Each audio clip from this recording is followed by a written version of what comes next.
Hello, good evening, everyone. Welcome to tonight's first public event of the Dominica Association of Professional Engineers. I welcome you all to our panel discussion on renewable energy and energy efficiency in Dominica. Tonight we have a selection of panelists from the association, and we have our moderator, Ms. Dion Durand, who's lending her journalistic expertise to our event tonight. So I'm very glad that we could have Ms. Dion Durand on board with us tonight. I am your president of the Dominica Association of Professional Engineers, and I'm here to welcome you to the event. And I look forward to having your audience for future events of the DAPE, so we look forward to your support, and we do hope that you're able to enjoy and benefit from the information disseminated here tonight. So I will hand over to Ms. Durand to continue our session tonight.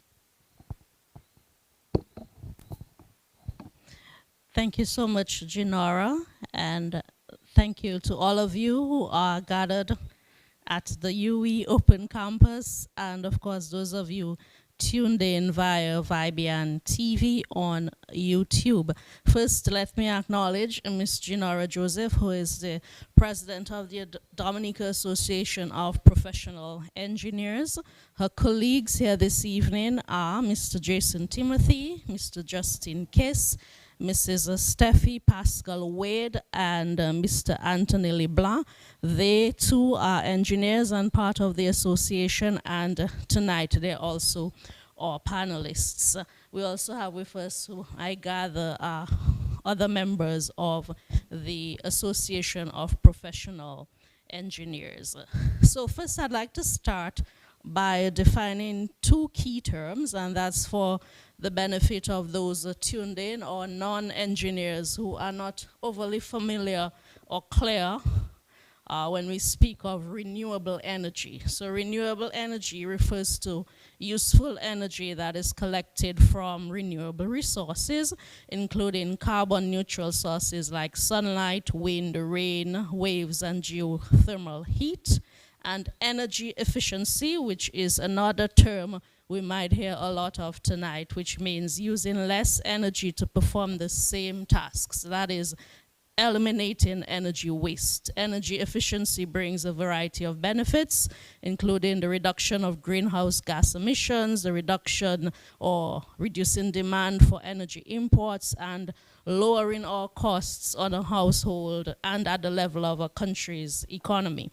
So the issue of energy efficiency is relevant to Dominica, especially, I think, in light of efforts to build a geothermal plant here on the island in the Roseau Valley.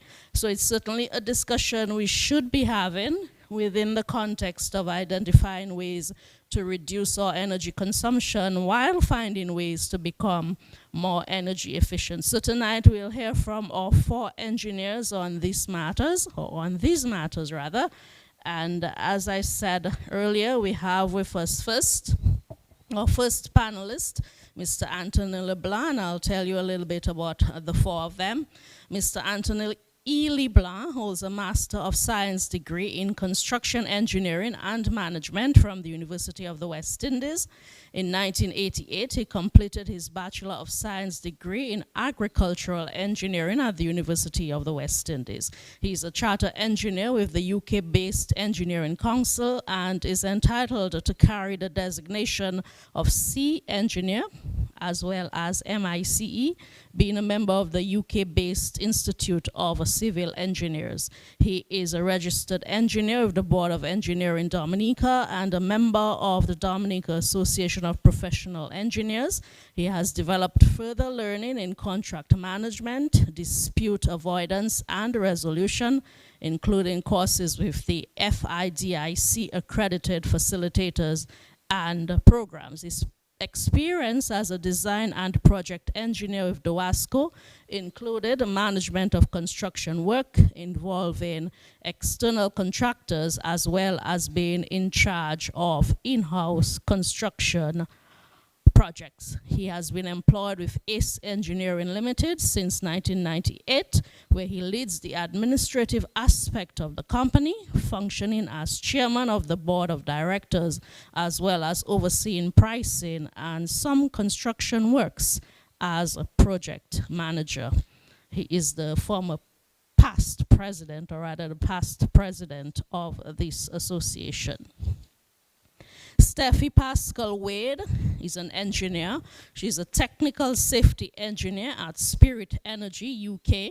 Since joining the UK's energy industry in 2015, she has held a variety of technical roles, both onshore and offshore, primarily in oil and gas. She has also been active in several initiatives geared at attracting diverse talent to engineering and the industry, and is currently chair of the Ethnicity Network at Spirit Energy.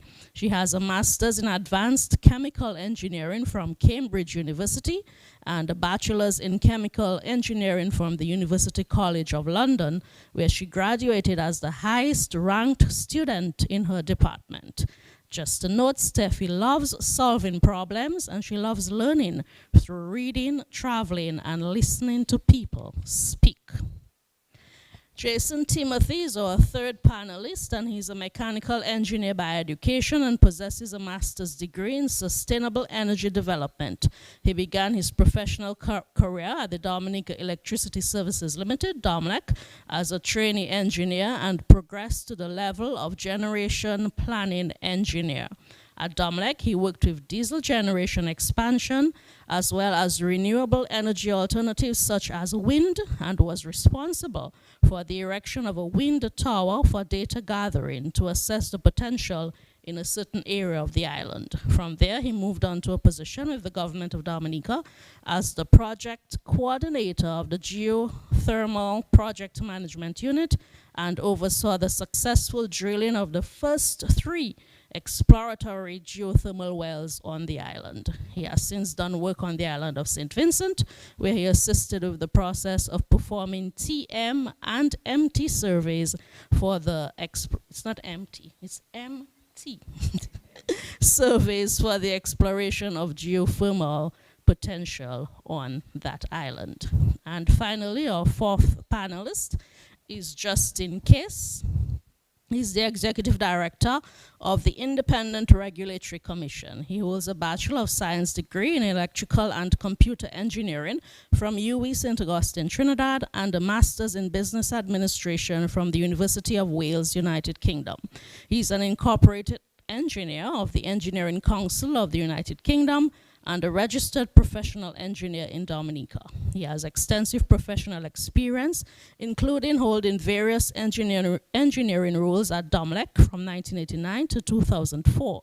He was employed for 5 years at the Caribbean Association of Electric Utilities, CARELEC, based in St. Lucia, and he has worked for 8 years from 2009 to 2017 as a utility engineer at the IRC, before taking up the role as Executive Director from 2017 to present. So these are our distinguished panelists, and now that we are more than familiar with them, I will move on to the business of the evening, and for the benefit of our listeners and viewers, we will engage the panelists with questions to which everyone will have an opportunity to chime in, to weigh in with your opinions, and we hope in that way that the conversation, because we want it to be a conversation, a discussion, will flow fluidly. So I'm going to start by asking the question of, first of Mr. Leblanc. We'll start with you, and we often speak in Dominica about the need to pursue renewable energy sources on the island. What do you think are the biggest obstacles keeping us from doing so, from achieving 100% renewable energy in Dominica?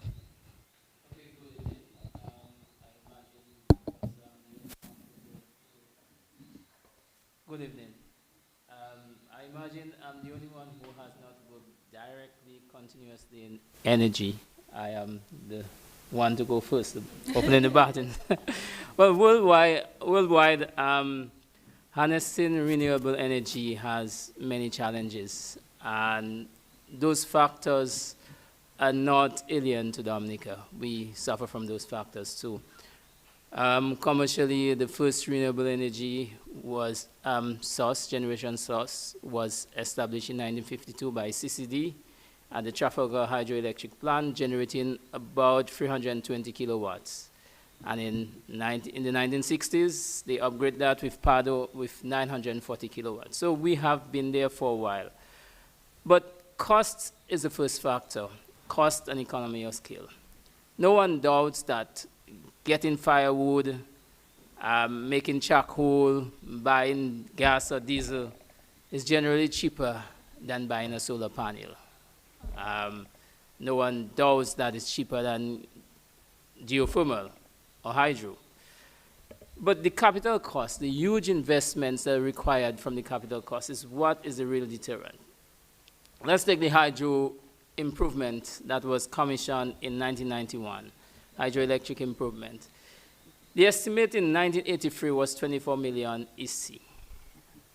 The final cost was 62 million EC.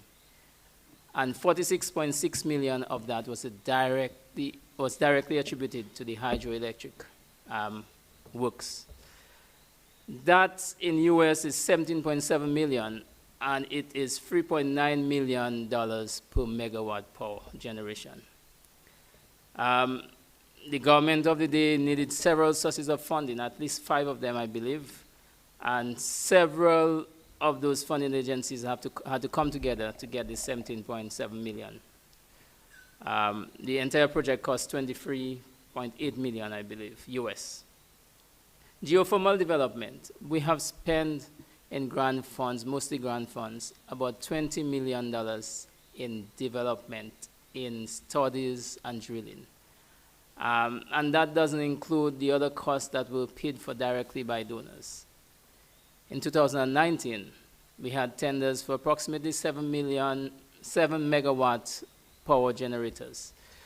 That included 4 kilometers of reinjection pipeline through very difficult terrain. And the tenders came in at 40 to 49 million US. That works out at 5.7 million US per megawatt. When we compare that to the cost of establishing a similar sized diesel generator, I'm told that is between 0.7 and 1 million US per megawatt power. That is at least 5 times. So that is cost. Let's look at the flexibility of production, of demand. There's a storage issue. Sunlight is not available at night. Too much water in the river or drought, too little. No wind or too much wind. You have to power the turbines or you have to close them down. The cost of storage, battery storage, good battery storage is pretty expensive. And the smaller and the great variety of affordable production, like portable power, is not cost effective generally when it comes to renewables. And the end use convenience, the diesel appliances and tools, they're available, but generally they are at a premium price. So all those are constrained. Now you have the issue, and probably Jason will speak more on that, of baseload production issues. Geothermal, for example, if you can only generate this amount, and what do you do with the excess power? What do you do when you need more than the base load? You need to bring in the multiple sources, whether it's fossil, whether it's hydro, whether it's wind, whether it's solar, to complement it. Now, in terms of financing research and development, who are the biggest stakeholders in energy? The petroleum companies. They control the research and development generally in renewables, whether we like it or not. They are the bigger investors because they want to control the energy market. Dominica itself is highly dependent on external sources for financing and research. We see how much money came from outside for our own geothermal research. The hydroelectric research, there were several research studies from 1965 to 85 by UN and various other organizations. But there's also the political compromise. Increasingly, politicians all over the world, not only in Dominica, have compromising business interests and allegiances. And they often undercut the drive to renewable. You hear the US politics, the Republicans versus Democrats in terms of renewables and petroleum and so on. But we also have I believe, what I'll call a poor planning and strategy and technical education and support by governments. The policies which the government use to manage renewable energy and decision making is often not adequately underpinned by sound technical input. I will give you that street lighting example later. And I ask the question, is an electric car necessary renewable energy compliant? We put a lot of incentive on electric cars, but if you generate the electricity by fossil fuel, is it renewable? And lastly, let's speak about pollution. Often people don't realize renewable energy can add to the pollution footprint. Sooner or later, we're going to have more clamoring and resistance for polluting renewable energy sources. I'll stop here.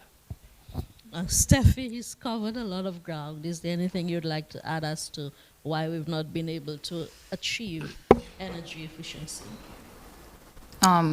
Yeah, I think he's certainly covered a lot of the issues.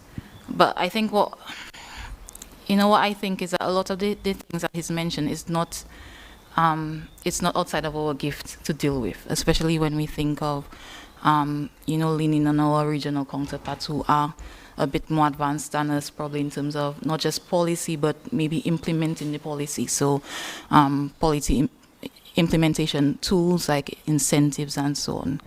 I think what's probably a bit more challenging if we're thinking about 100% renewable energy is transportation. So typically when we think about renewable energy, we think about just electricity rather than transportation. And I guess transportation is a bit topical now with some of the events we've had earlier in the week.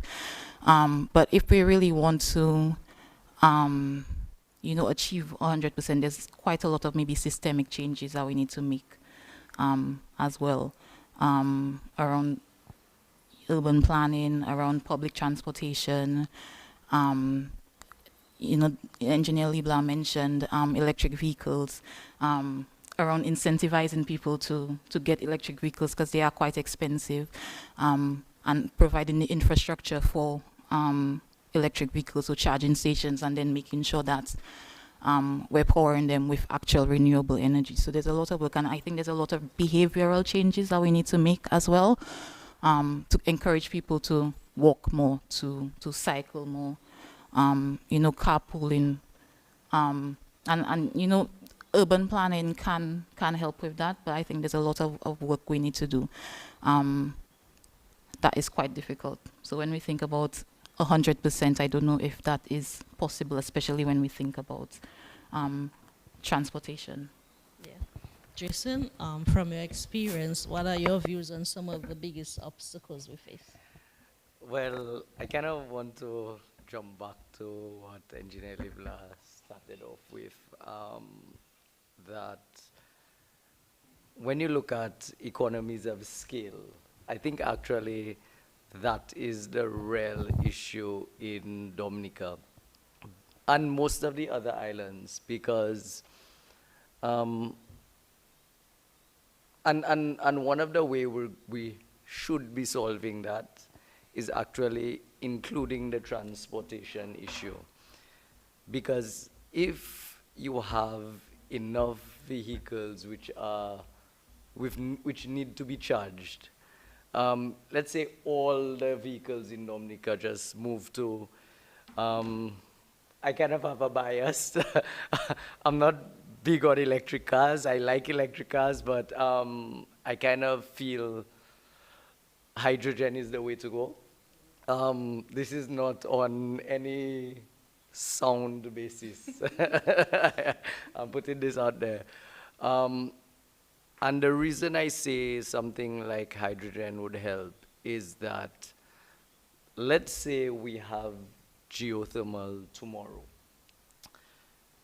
What you actually do is you produce more than you need at any given point in time for the citizens, for use in offices, etc., etc.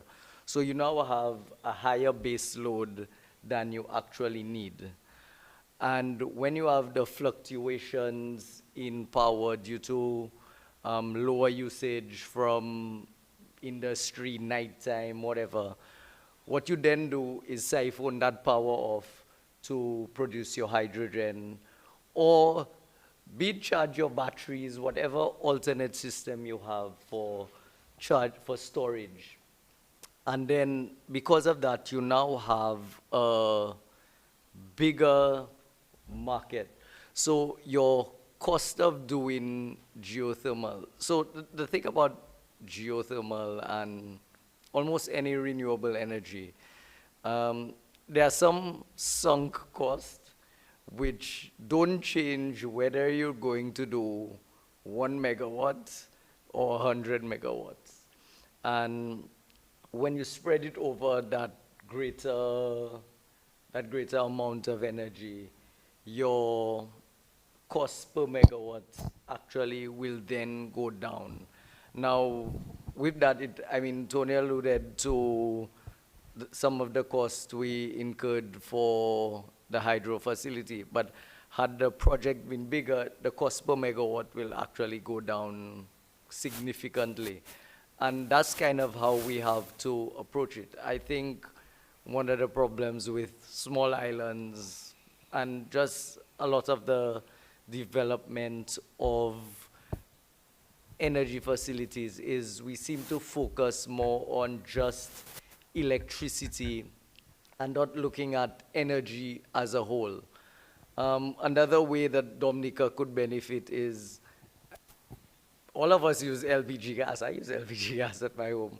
But if you actually have a reliable source of cheap electricity, so let's say you do have geothermal, which is at, instead of paying 20 cents a kilowatt, you're now paying 3 cents a kilowatt. You kind of encourage people to move away from that. But you kind of end up in a chicken and an egg situation. So it's really, you have to make a move to where do you want to be. And like, as I said, I think the biggest problem is the economies of scale, and we're looking at it really in terms of just electricity and not the grand scope of energy, which includes transportation. All right. So. Mr. Case, your views? Yes, I'd like to state that I agree with Mr. Leblanc on a lot of his points, and the other two panelists, Mr. Timothy and Mrs. Wade. But I'd just like to summarize, I'd like to focus more on the electricity sector and say that the high costs for renewable are basically justified in the sense that these projects are long-term. So it's a situation where if you had to do the proper economic analysis, you would more or less see that one balances off the other. The long-term benefits both to the consumer and climate. What occurs from our analysis, economic analysis, we can prove that over the long term, the price usually starts off high per unit and it drops down over a period, because a geothermal plant doesn't only last 10 years or 15 years. It could last as much as 50, going to 100 years. Padus has been there for quite a while. And I can speak to the fact that the hydro right now is the cheapest source of energy that we have in Dominica. Granted, we use a lot of diesel, so that more or less overshadows the cost of the input from the hydro. As you can, if you can compare with St. Lucia, you realize St. Lucia is all diesel. Their per unit cost is much lower than ours, and that's because of two reasons. Basically, their population is greater, they have more economy of scale in terms of business, a larger commercial sector and all of that. Apart from that, he rightfully said that the economy of scale is one of our biggest challenges. We don't have a lot of economic activity and we don't have a big population. So hopefully in the near future, we should see more economic activity in various sectors, the hotel sector, the commercial sector, and the always growing residential sector.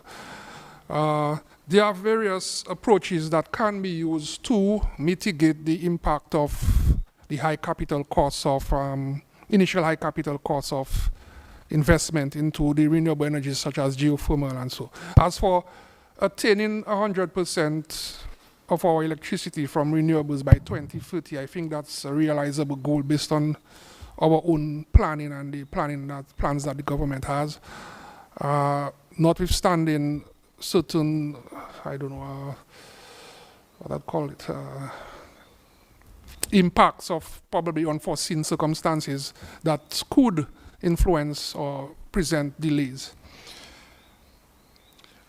We should not also put all our eggs in one basket and just say, well, we're looking at one particular technology over the other. In the renewable arena, there are many technologies. You have solar voltaic, you have geothermal, you have hydro, you have wind. Now, due to our terrain and our location, the most viable based on economics are geothermal, solar, to a certain extent wind, but the locations that have been identified with high wind potential are very inaccessible at this point in time. So it can be done. At this point, our peak is about, our peak primary was about close to 18 megawatts, 17, 18 megawatts. Now we are seeing a lower peak because we are still in the recovery stage and COVID came and still put slow down our growth. So, but we are hopeful that we will get out of it, and by 2022 we should see peaks that exceed, a peak in the electric sector that exceeds that of primary levels. So basically my colleagues covered the other areas. I will not speak to that in detail. But finally, I'd like to say that Mr. Leblanc was also right about pollution, especially with respect to disposal of batteries for solar installations with batteries and other renewable technology associated hardware. So these things are things that we need to look at and we have to pay special attention to. But yes, I believe that we can attain it. All right. Thank you so much, Mr. Case, and just a housekeeping matter from our director of photography at the back. If we could speak into the camera, acknowledge the camera, because we actually do have an audience at home. So let's keep that in mind. I guess that applies to me too, right, guys? All right. So I kind of have a little. I want to touch on something. You want to add something? Go ahead, Jason. So, like, Mr. Case mentioned solar and wind, and I want to say, I have a little bit of a bias. I am not necessarily as pro-solar as a lot of my colleagues may be. And my reason is this. In small islands, we have limited land space. We are not like the US, like Europe, where they have all these open plains of land which doesn't get used. The land we have is limited and it has to be used for housing, for farming, for commercial, for industry, for everything. And when you're looking at utility scale solar, it then becomes a bit of a competition for that usable land. I mean, if we look at Dominica, Dominica is very mountainous, and the flat available lands, again, becomes, you're now competing with so many things for that flat land. So, rooftop solar is great. I'm not saying I am completely against solar, but I just think we need to be a little bit careful when we kind of just looking at these technologies and saying, yes, we should go with that. I mean, Feel free to disagree with me. Yes, Jason, that actually takes us to one of the questions we wanted to touch on, which is considering the nature of Dominica and its propensity to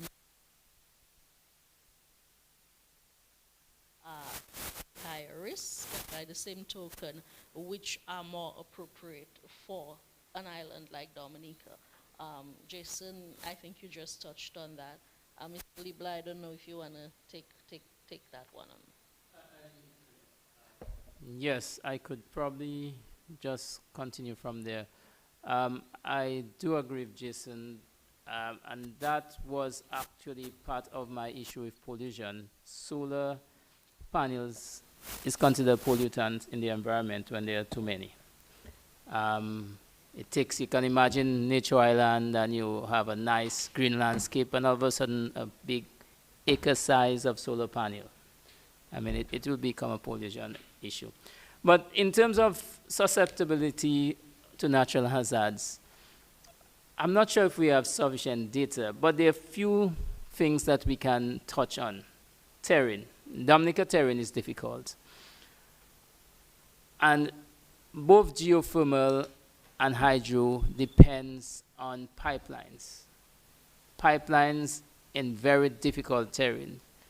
There is the possibility of slips, of slides, and there is also the maintenance issue when there is a major slide that involves a pipeline. And I would dare say that the 1991 hydro, probably pipeline was ill-conceived from a maintenance point of view. You cannot use mechanical equipment to maintain that pipeline. So that susceptibility comes into play here. But that being said, it is 30 years and we have not had a significant break in the new pipelines. We have had a break in the old pipelines between Trafalgar and Padu. The Dominica Geothermal Development Corporation is probably on the right track to abandon in that vein the 4-kilometer pipeline that they had planned to do in the previous design. So that reduces the susceptibility. They have reduced it, I think, in the region of 1 kilometer, which reduces the hazard potential. Let's look at hurricanes, though. Large turbines can be designed so that they can withstand hurricane effects. Rosalie, I believe, will stand the Category 5 Hurricane Maria. So we have that. Solar panels, if erected well on rooftops, stay. The issue that we have had with Maria is what I would say is the allowance of that looting frenzy to take away the solar panels. So that is not necessarily a natural hazard, but a consequence of a natural hazard. And then we have volcanism. It's recent in our face. Whether it's a total destruction or whether it's a temporary effect by the ashes, those are all natural hazards that are susceptible, that renewables are susceptible to. So that's my take on there. Yeah. Yes, Jason.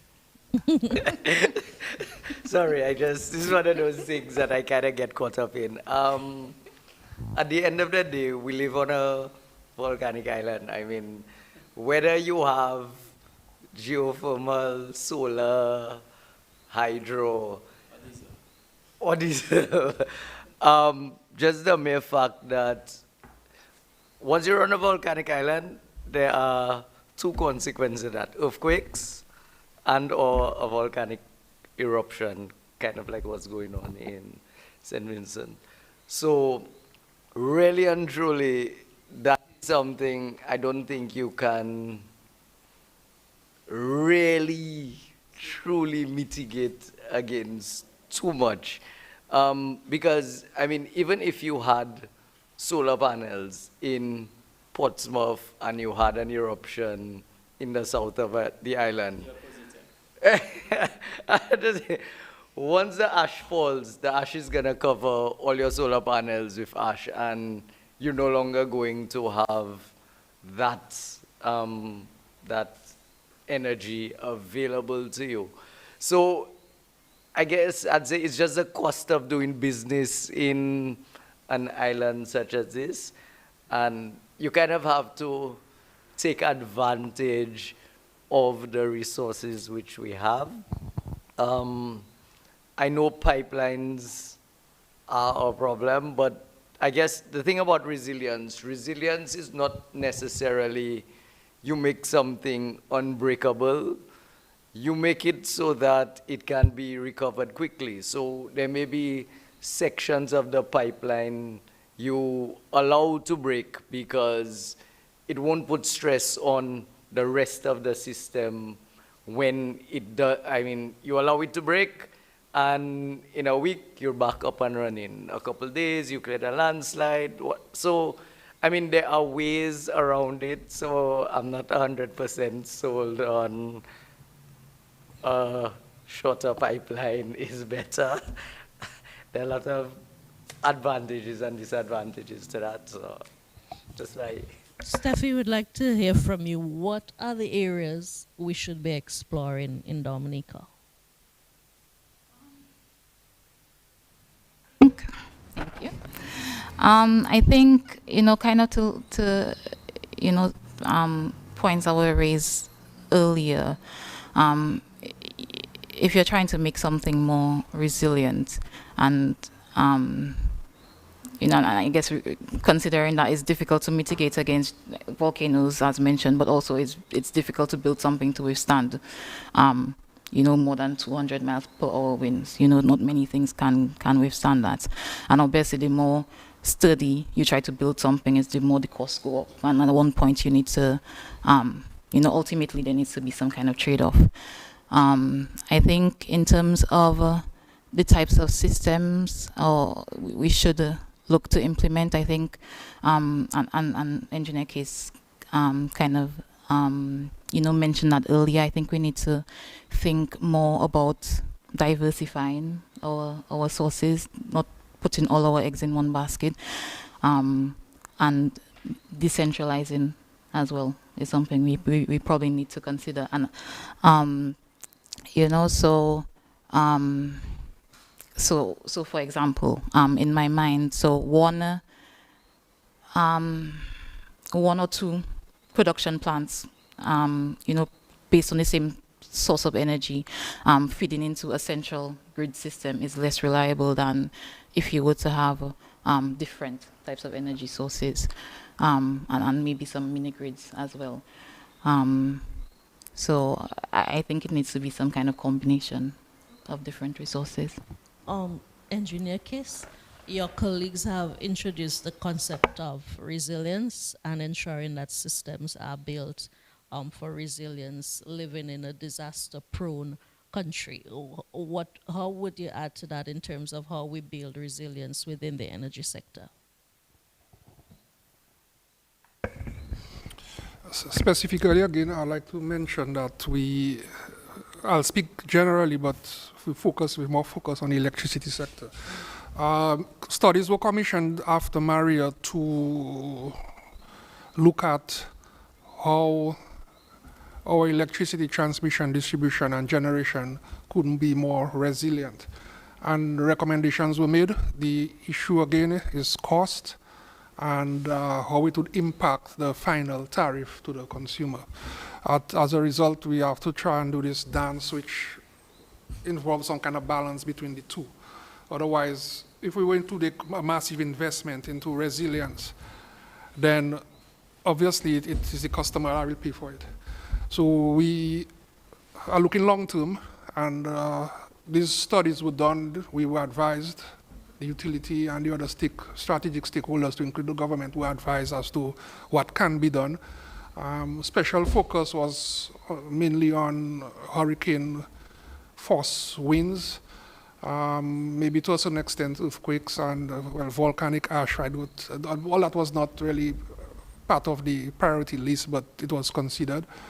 and recommendations were made. So in the long term, we are looking at incrementally making our transmission, distribution, and generation systems more resilient.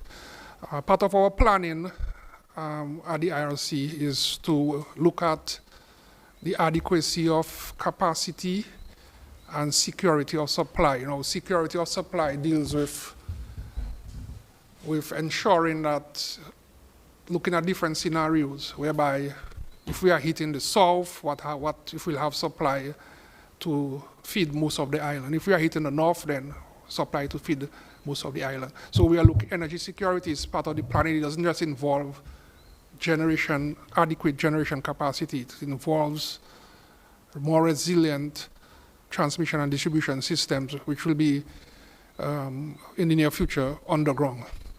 And also, in further research has shown that developments are now occurring in wireless transmission of electricity.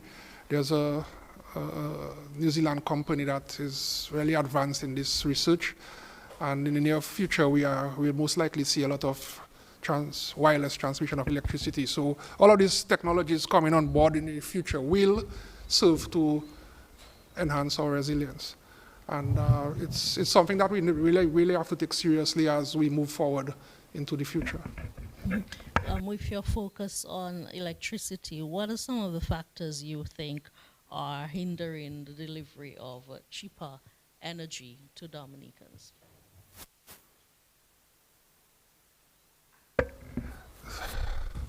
That question is multifaceted. The primary driver that influences the cost of electricity is our economy of scale. We don't have a lot of economic activity in our jurisdiction, and this is the main influence on why the price of electricity will not drop anytime soon. However, with the onset of Maria, I must mention that Domlec spent about 70 million to restore the network. And again, this has to be paid by customers.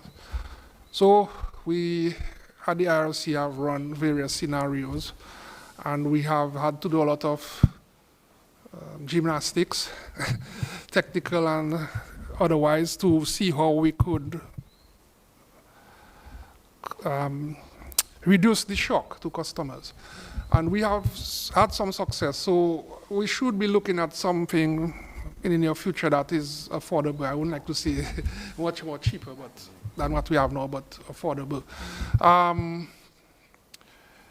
But the economy of scale, we don't have enough economic activities occurring in our jurisdiction, in Dominica, to drive down the price. The more usage we have in the commercial sectors, industrial sectors, if we had thrive in commercial and in hotel sectors, which we expect to have in the future, then we should see a reduction in the price across all the categories of customers. Mr. Leblanc, would you like to weigh in on this? Yes. Besides the economy of scale, we also have to remember that Dominica is a very difficult island in terms of terrain. And also, the population is small, but highly distributed. Working with the water utilities, I know what it is to distribute utility, whether it's water, whether it's electricity, to a population on a rugged country, spread out. So you have a small population, a spread out population in a difficult terrain. So all of those factors are probably the worst case scenario you could find. But I also want to weigh in on a bit on resilience. We talk about resilience, but we first have to define the parameters and the goal of resiliency. In energy, is it the infrastructure you want to be resilient? Is it the variety in energy sources? Is it the distribution? And what are the factors you want to be resilient to? Is it only natural hazards? Is it terrorism? Is it civil unrest? Is it disruption in supplies, if it's fuel? All of those factors have to be defined if you want to speak about resiliency. Resiliency is not just a catchphrase. It's something that requires planning, thought, and finance.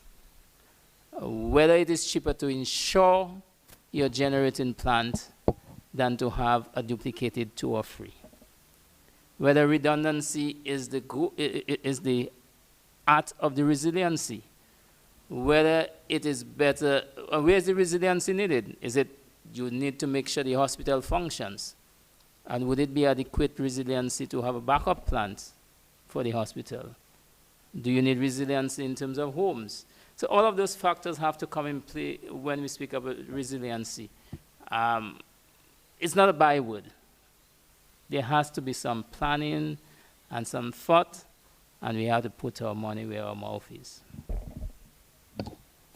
Oh, yes, go ahead.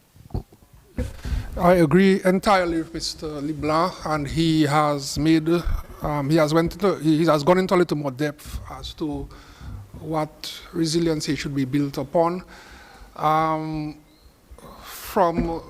I think after post-Maria, the focus was on resiliency on natural hazards.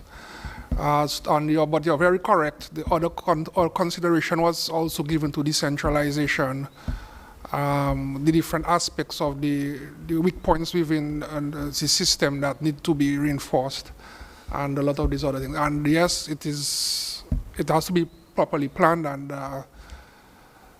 it's very costly. Gentlemen and lady, many people might consider renewable energy and energy efficiency to be more beneficial and more relevant even to large-scale operations, those that are engaged in manufacturing industry. But what would you say are the opportunities, the benefits of renewable energy to the common man, to the everyday person who uses electricity or has a need for an energy source? Steffi, you can go ahead. I think the most obvious one is a lower electricity bill. Ultimately, we've mentioned that renewable energy tends to be more expensive upfront, but cheaper in the long term. And so while I guess bills may not go down, initially, eventually they will. And I think also, there's also opportunities in terms of investment. So I'll use an example, right? And this leads to something that Jason mentioned earlier in terms of land space, right? So it may be that actually renewable energy is probably even more beneficial to the ordinary man than for industry. So a friend of mine based in Barbados, she has, and she's probably tuned in actually, she has solar panels, right, fitted on her house. And it works out to be quite a good investment because it completely offsets her bill. Because of the incentives that are in place, she gets tax credits, which is quite important in a place like Barbados, which is very tax intensive. And even in terms of financing, she was able to get a reduced rates on a loan, to buy the solar system. So I think if the right incentives are in place, it will actually be more beneficial to ordinary people. And as compared to industry where, if we're looking at solar panels, for example, they may not have enough land space to completely offset their bill to get that benefit. So I think it really does depend on having the right type of environment, having an enabling environment to support those types of things. It could be a good investment for the ordinary man. Justin, how do you think the ordinary man benefits from renewable energy? That's a difficult question. And the reason I say that is it really it really depends on which country. It really depends on which country you're in. As Steffi alluded to, in somewhere like Barbados, you have these tax benefits and whatnot, and that's great to say when you have the money, when you have the access to finance. But if you are sometimes just struggling to get by right now, you're really not going to think of, oh, let me invest $10,000 to put on the house I rent in. It's like if you own your house, it's easy. But when you're renting because you really can't afford to build, what you're really looking for is cheaper electricity.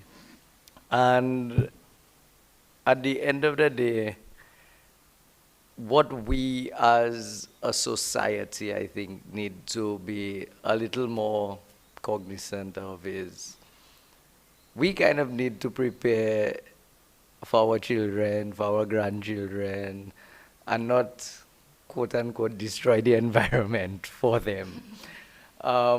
It's kind of, we need to not be so selfish. And short-term pain for long-term gain. That's kind of just how I see it. As it has been said, like initially your bill might not go down, but in the long term, if as a country, as a people, as a world, we really kind of do what's right, everybody will benefit. Like, it won't just be the businesses, but the common man will benefit as well. And it's just one of those things. It's difficult to say because the way a lot of people look at life is really dollars and cents, and how much dollars am I making now? And if I did this instead, I could make more. So, as I say, it's a difficult question. So. Mr. Kiss, any views? Yes, the market was liberalized in 2007 based on the act that was passed.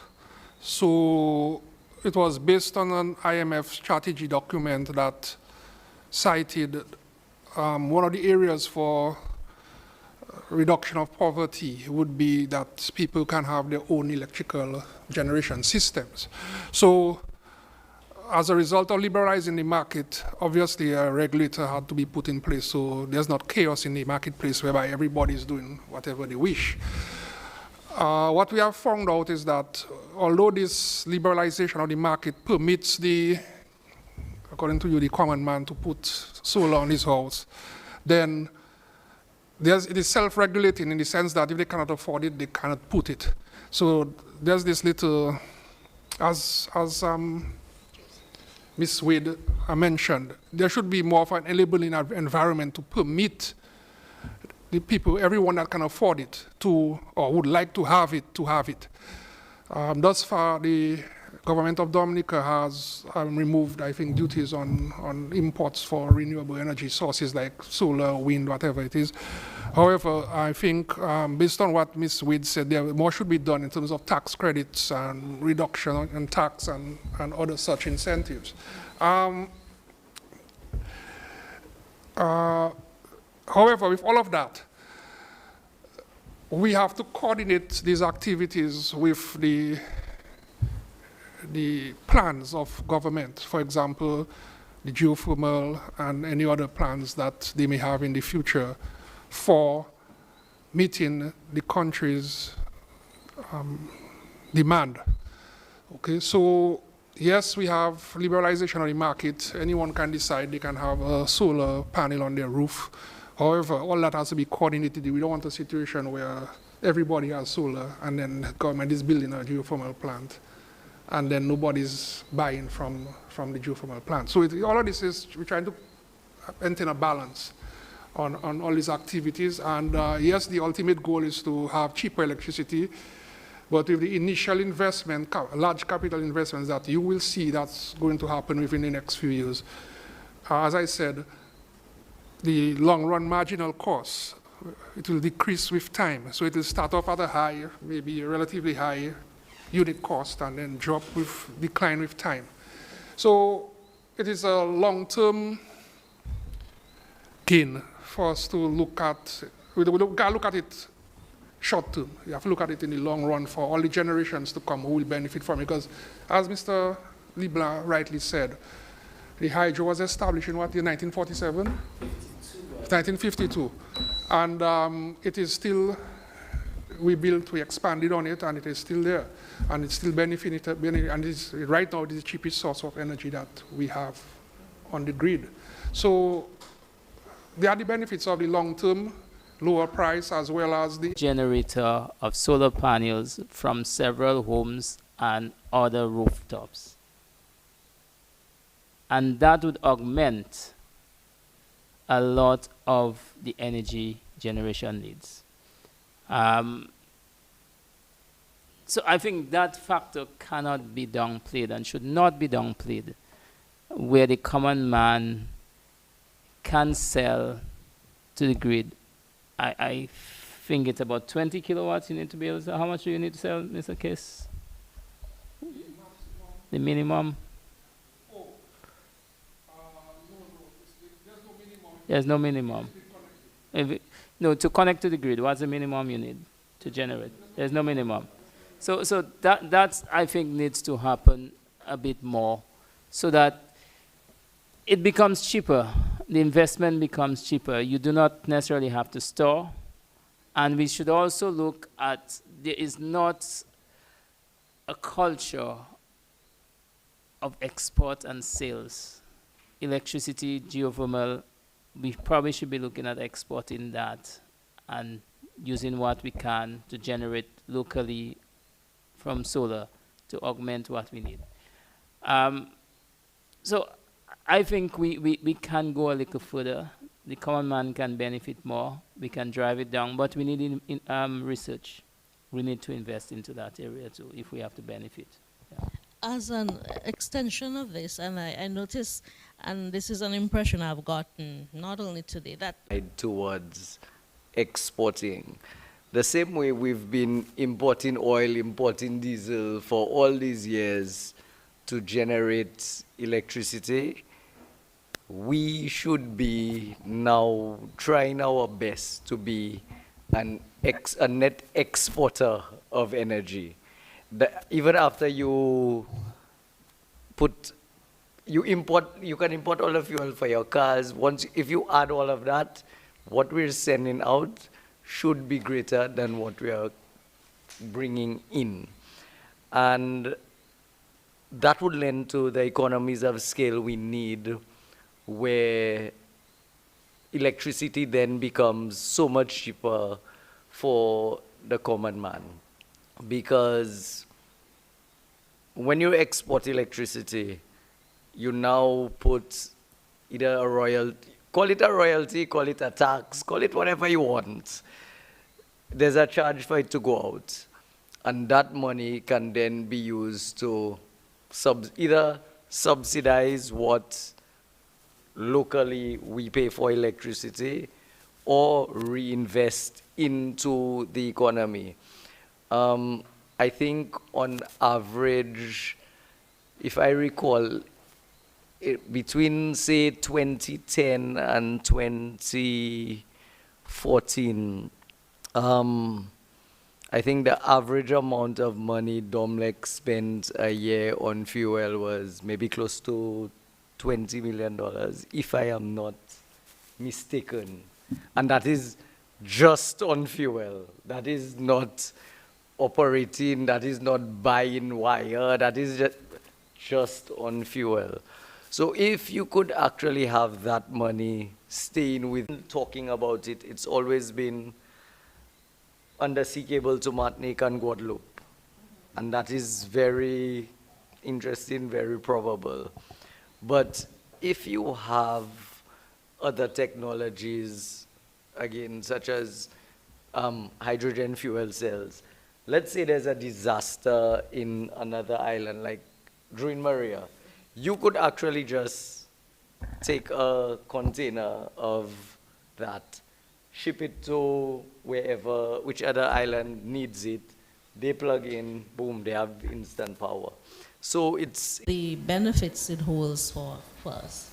Yeah, I think it offers us a lot by way of energy security. Jason alluded to us at the moment relying on imports, and I think the challenge with that as well is that as somebody that works in oil and gas, I know how volatile that can be, and the impact that volatility can have on jobs, economies, and so and when you think of, although we rely heavily on fossil fuels, we make up quite a small part, a negligible part of the global markets. We have no impact whatsoever on oil and gas prices. So that's not the place you want to be in terms of energy security. What we do have, and we do have in abundance, is natural resources like geothermal. And geothermal is actually one of the better renewable energy resources because it doesn't suffer from the intermittency that a lot of the other resources suffer from. We can generate electricity 24/7 with renewable energy, with geothermal energy, sorry. So yeah, I am a big fan of geothermal as well. It's good to hear. Mr. Libla, I know you have some thoughts on this. Geothermal energy has been proven in many countries to be a very good source of generating electricity. I'd like to state that That could work here. Jason, any thoughts? Yes. yeah, concerning energy efficiency, this is a different area. It's related, but it's different. There are many components. It starts with the appliances that you use at your home, the technologies that are feed into those appliances. The Bureau of Standards has done some work over the past years as to what importation of standards relating to the importation of appliances that you use, and so on. Now there's energy efficiency at the demand side also, which is the customer connection to DOMLEC and how that is managed. And there's also efficiency with respect to DOMLEC's operations, the utilities operations. So utility-wise, DOMLEC would have to supply you with energy at the lowest losses, because the higher the losses, that also impacts the bill.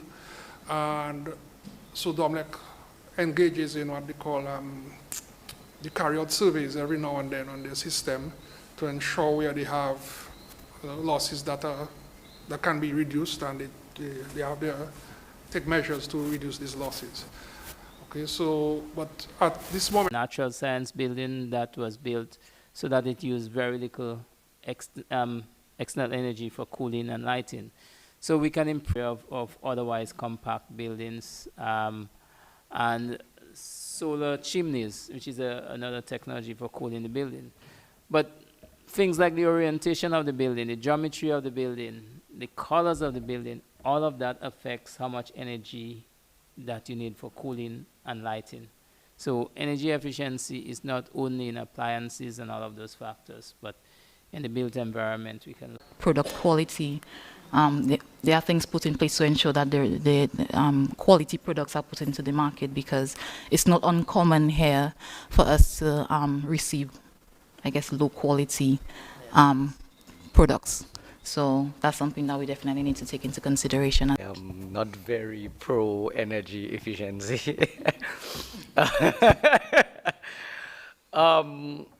Okay, so I just think we're not at the stage of development or consumption where, because I mean, through this whole discussion, we've been talking about we're not at economies of scale.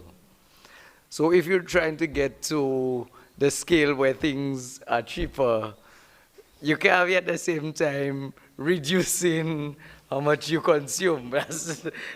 Those are just two contrary things. So I guess in my mind, there's a point we have to arrive at, and it's something we really need to sit down and come up with a strategy to decide the efficiency is acceptable right now. And then in the long term, where you scale it back into, it just can't be both right now. We can't be trying to get to the scale and reducing. So I just want to throw that out there. So I think just something else, I guess, in terms of what was mentioned. So I think I would say policy sustained by incentives and allowed to happen on its own, whether it's renewable energy, whether it's energy efficiency, whether it's economy of scale. And the policies and the incentives have to make sense. And those have to be underpinned by good technical input. I mentioned to you earlier the street light issue. We have made a issue of pollution with those street lights because we have failed to use the existing utility infrastructure. We put new poles, we put duplicate ones, as you will find around the roundabout in Ponkasi. A proper use of scarce financial resources with no incentives or little incentives. Do people really get back, and how long it takes to pay off that generator that I put on my roof? I mean, after Maria, it cost me for about 6 hours generating a portable generator. It cost me around at least $20. And if you multiply that by a month, it was cost me more to buy petrol. Understandably so, because it's a small generator I have, than to buy from Dominica. If renewable energy is costing me more than Dominica, and you have to have a finite period, because a solar panel is not going to last probably not more than 7 years. How long, Jason? 20. Okay, 20 years. But the battery is 7 years. But battery, you have to renew the battery 3 times in that 20 years. And when you put all this cost together and divide it, would I be paying less to Domlec? What incentives do I have? So that's why I say policy, and incentive-driven policies. Policies that are underpinned by good technical input. I think that's a big constraint, and that's a major constraint. Thank you. I think, it kind of hit the nail on the head towards the end. I think information, there's something about, data and gathering the right data and using it to make the right decisions. And I think also information in terms of, letting people be aware of what is happening, what things are available, so that they can play their part in getting us where we want to be. I would love to add more, but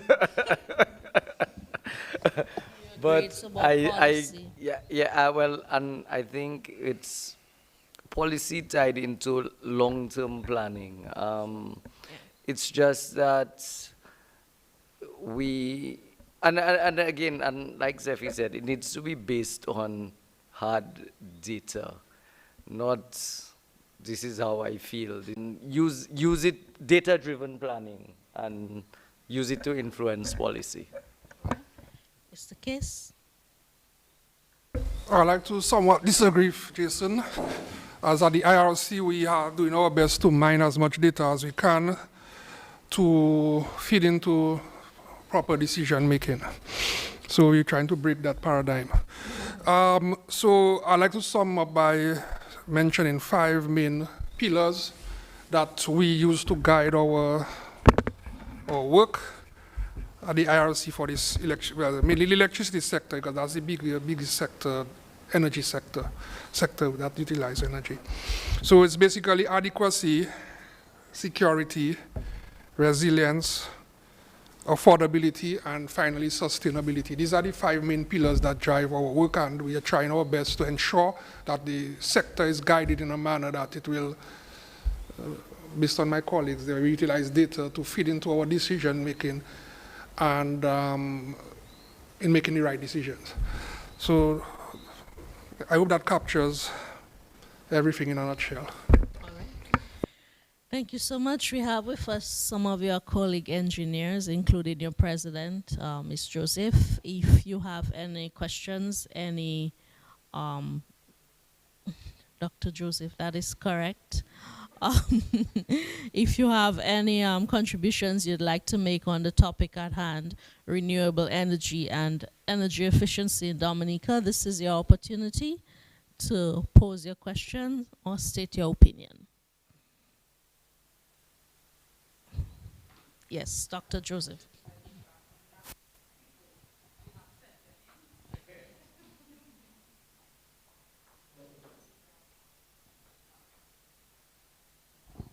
Okay, so the first question I have is from a Miss Shelley Ann Mead, who asks, what about renewable energy from biogas? Is that something that can be explored in Dominica? And if not, why? Yeah. I worked in the Ministry of Agriculture in 88, 89, I think.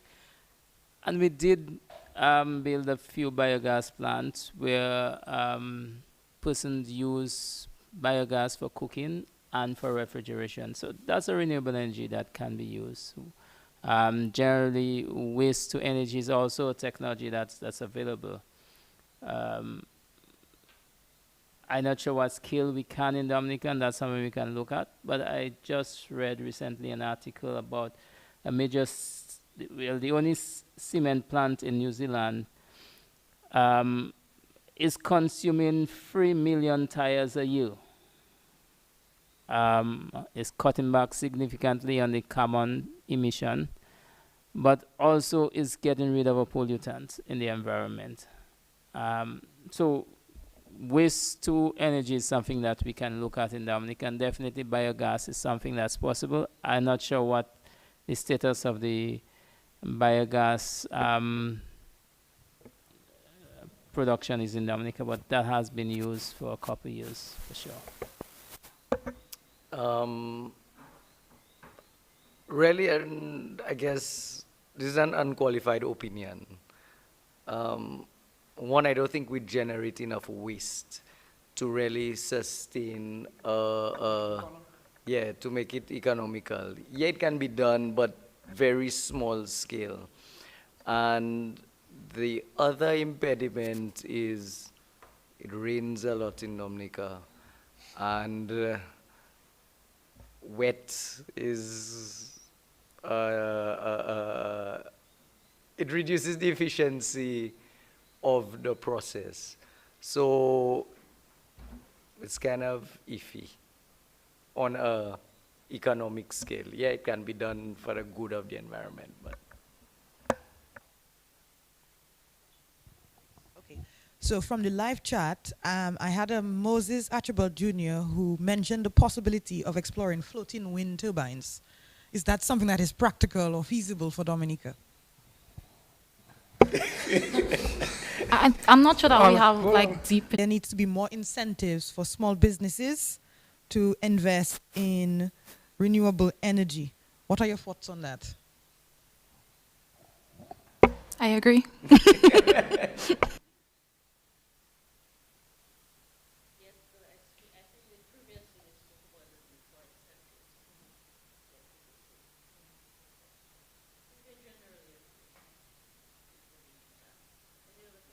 it for me.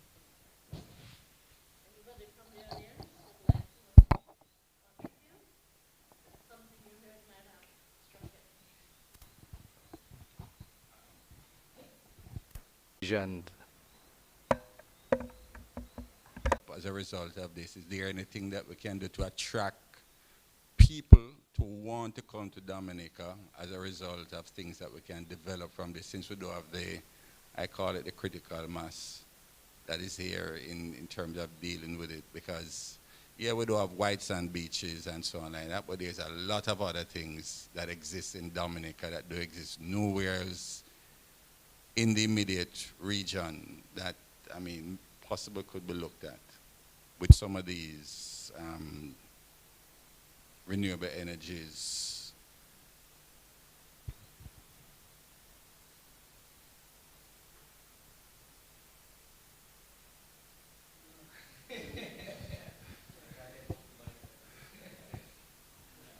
I can't identify anything culturally that would be an incentive to renewable energy, except as I have indicated in terms of energy efficiency, in terms of our architectural heritage, that would help in our energy efficiency, but otherwise, no.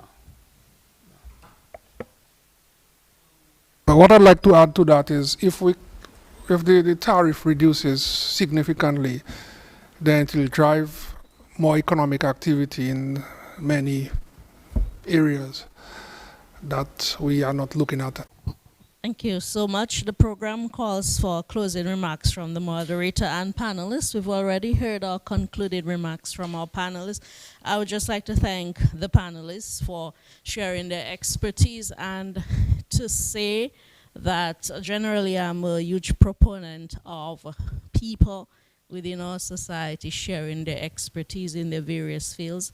So I think activities such as these are some of the things we need to do more often, and I hope that your organization will take it up to continue the discussion, probably in a setting that allows for more of an audience, COVID-19 permitting, and more interaction. I heard you talk a lot about the need for planning and also the use of the word policy, which means that probably the policy makers need to be listening to you a little bit more closely, or rather you need to be creating the opportunities where they can hear you more often.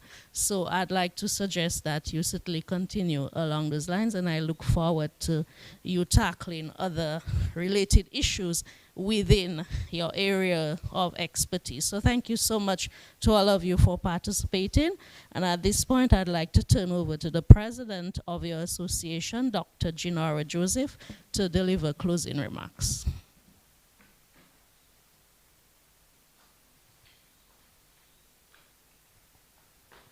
Okay, all right, so this was quite a discussion we had tonight. It's very comprehensive. So panelists